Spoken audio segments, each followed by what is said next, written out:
उन सभी छात्रों और दोस्तों का बहुत बहुत स्वागत है जो विशेष रूप से HSC CET mains, Haryana police, ग्राम सचिव, पटवारी या ग्रुप डी जैसी प्रतियोगी परीक्षाओं की तैयारी कर रहे हैं। बिल्कुल, उन सभी के लिए ये चर्चा बहुत काम आने वाली है। तो हमारा उत्सर्जन तंत्र या जो एक्सक्रीटरी सिस्टम है, वो सिर्फ कचरा बाहर नहीं निकालता, वो शरीर में पानी, नमक और रक्तचाप का ऐसा सटीक बैलेंस बनाता है जो किसी भी आधुनिक सुपर कंप्यूटर को पीछे छोड़ दे। तो आज इस पूरी जटिल प्रक्रिया को सिर्फ कुछ उबाऊ बायोलॉजी के तथ्यों की तरह समझने के बजाय मैंने सोचा क्यों ना हम इसे एक मानसिक 3D इंफोग्राफिक के रूप में देखें।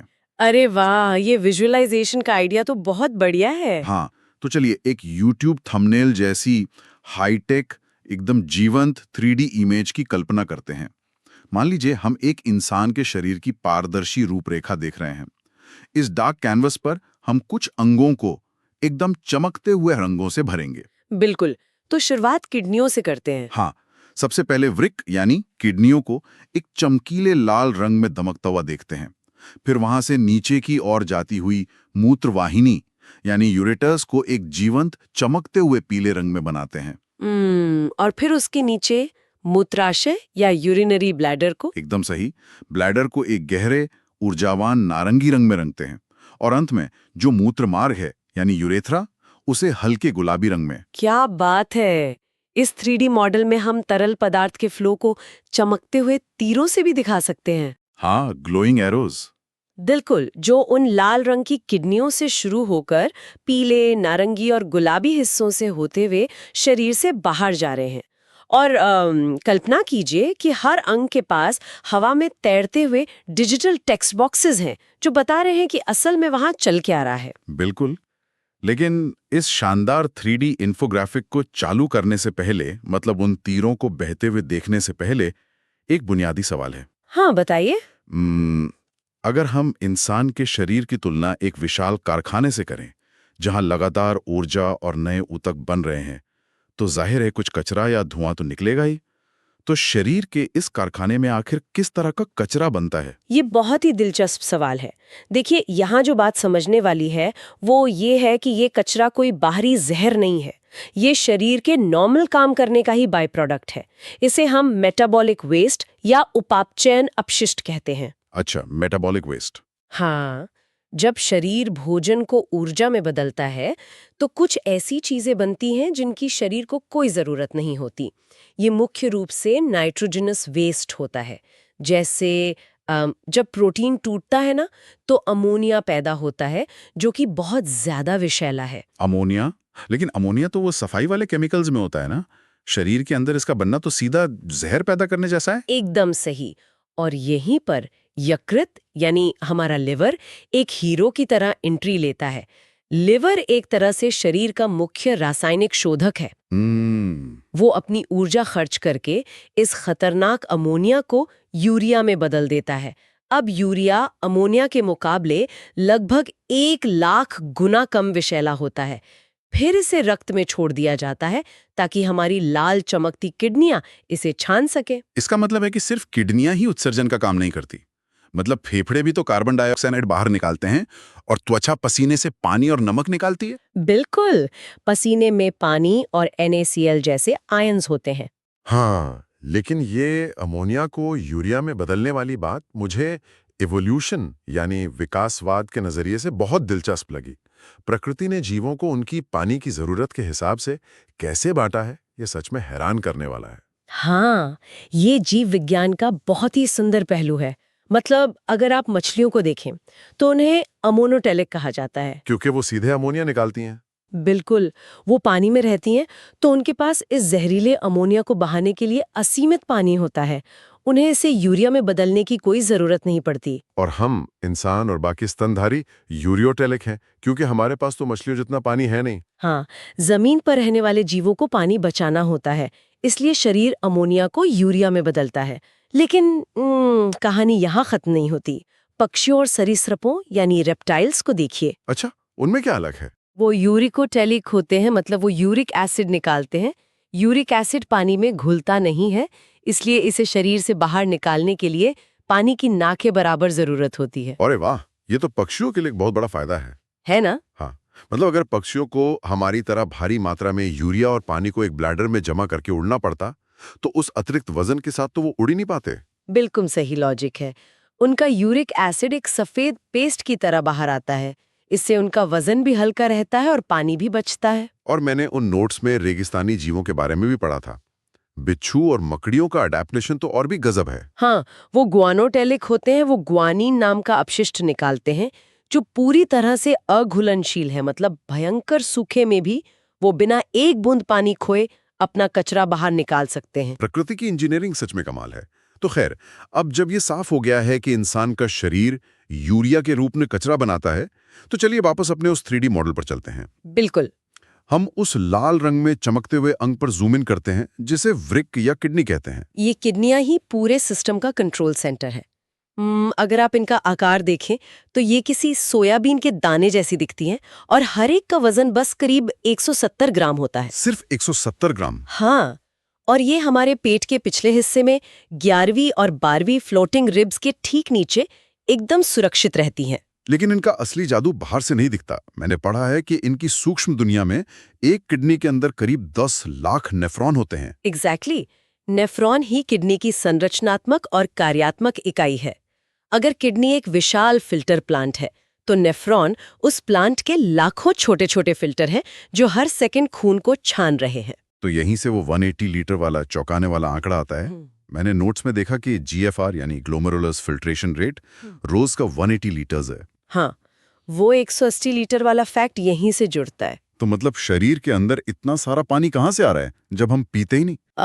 ये समझना बहुत जरूरी है कि ये 180 लीटर कोई नया तरल नहीं है।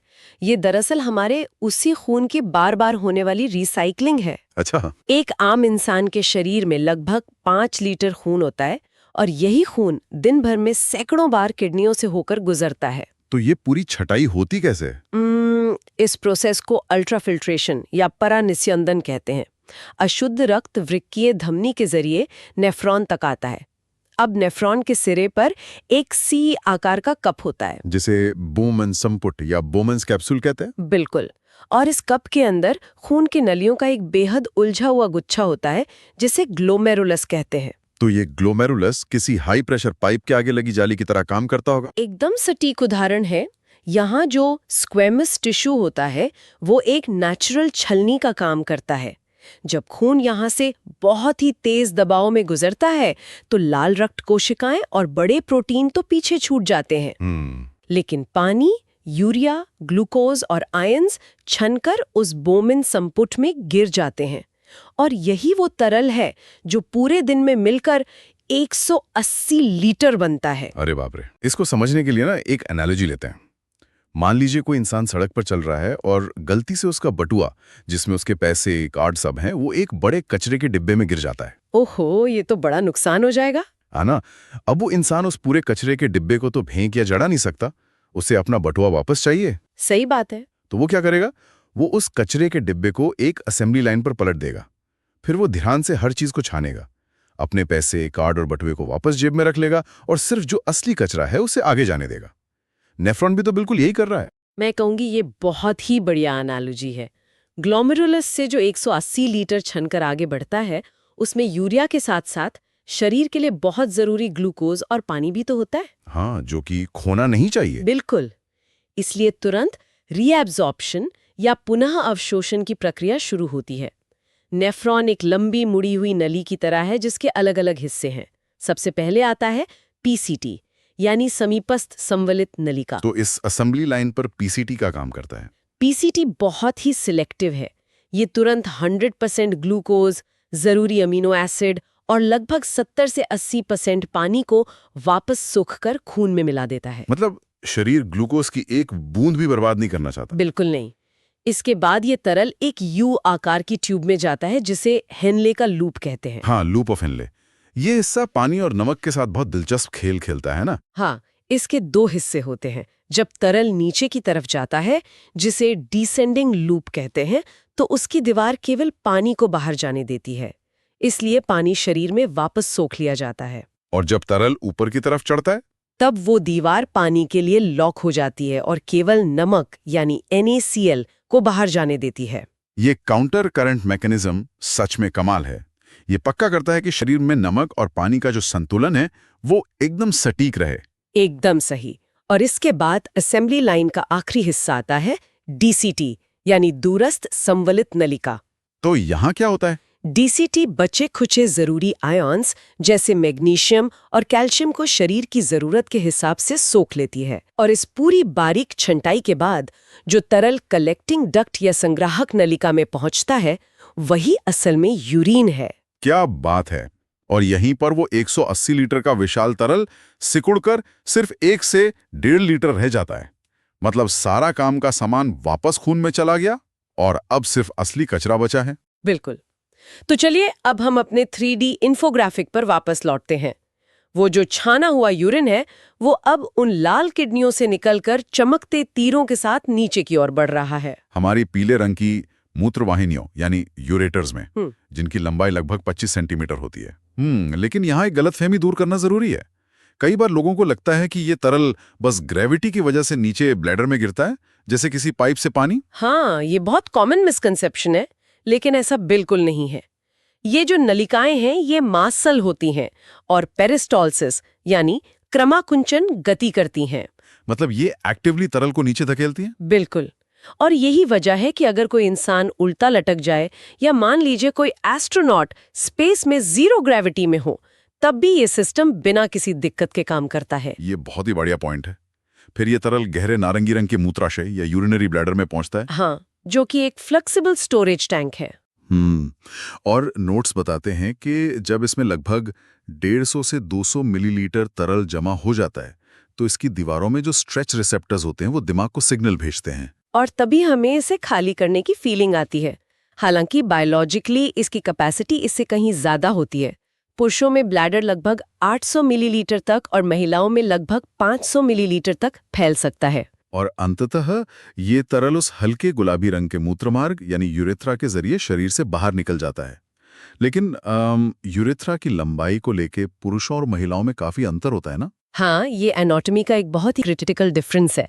पुरुषों में यूरेथ्रा की लंबाई लगभग 10 सेंटीमीटर होती है, जबकि महिलाओं में ये सिर्फ 2.5 सेंटीमीटर होती है। तो ये सिर्फ याद रखने वाला कोई रैंडम फैक्ट नहीं है, इसके मेडिकल मायने बहुत गहरे हैं। बिल्कुल गहरे मायने हैं।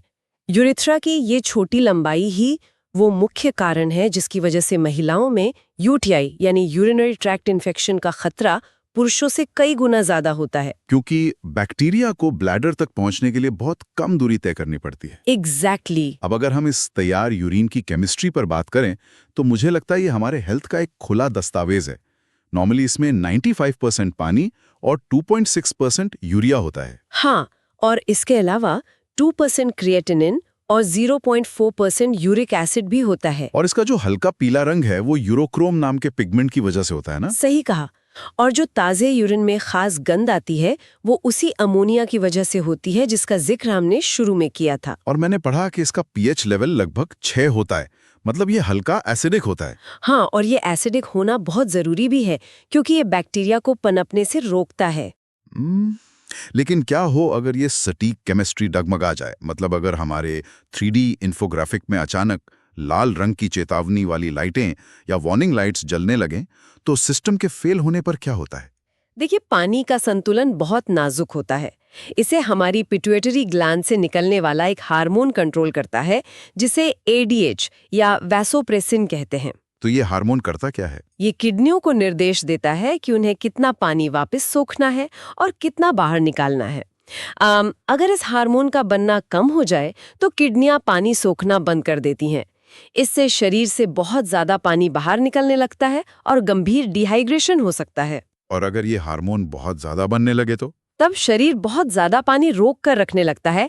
इससे ब्लड का वॉल्यूम बढ़ जाता है और सीधा असर हमारे ब्लड प्रेशर के बढ़ने के रूप में दिखता है। वार्निंग लाइट्स के और भी संकेत हैं, जैसे अगर खून में यूरिया 2.6% से ज्यादा हो जाए तो यूरीमिया नाम की बीमारी होती है। और यूरिक एसिड बढ़ने पर क्या होता है? वो तो बहुत ही दर्दनाक स्थिति है। जब यूरिक एसिड शरीर से बाहर नहीं निकल पाता तो वो सुई जैसे क्रिस्टल्स का रूप ले लेता है। सुई जैसे? हाँ, और फिर ग्रेविटी की वजह से ये क्रिस्टल शरीर के निचले जोड़ों में, खासकर पैर के अंगूठे में जमा होने लगते हैं। इसे गाउट या गठिया रोग कहते हैं। इसमें हल्का सा छूना भी भयंकर दर्द देता है। बाप रे। अच्छा, एक और दिलचस्प संकेत तब मिलता है जब कोई बहुत सख्त डाइट पर हो या भुखमरी का शिकार हो। हाँ, कीटोन बॉडीज वाला केस। बिल्कुल। जब शरीर में ग्लूकोज खत्म हो जाता है तो शरीर अपनी ही वसा और प्रोटीन को तोड़ने लगता है, जिससे हानिकारक कीटोन बॉडीज बनती हैं। और जब यूरिन में कीटोन दिखने लगे तो ये एक साफ अलार्म है कि शरीर ऊर्जा के लिए खुद को ही खा रहा है। लेकिन सबसे गंभीर अलार्म तो तब बजता है जब हमारी किडनियां काम करना ही बंद कर दें। हाँ, जब ये फिल्ट्रेशन प्लांट ही फेल हो जाए तब तो खून में जहर का स्तर बहुत तेजी से बढ़ने लगता होगा। बिल्कुल, और ऐसी स्थिति में इंसान की जान बचाने के लिए हमें कृत्रिम निस्यंदन यानी डायलिसिस का सहारा लेना पड़ता है। डायलाइजर मशीन शरीर के बाहर एक आर्टिफिशियल किडनी की तरह काम करती है। तो ये मशीन काम कैसे करती है? ये खून को शरीर से बाहर निकालती है और उसे एक कृत्रिम झिल्ली से गुजारती है जो बिल्कुल ग्लोमेरुलस की तरह काम करती है।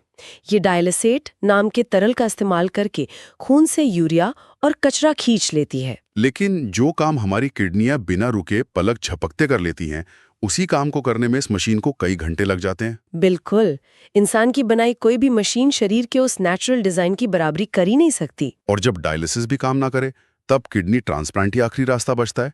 क्या आपको पता है दुनिया का पहला सफल किडनी ट्रांसप्लांट कब हुआ था? शायद 1950s में कुछ था। हाँ, 4 मार्च 1954 को जोसेफ मरे ने इसे अंजाम दिया था।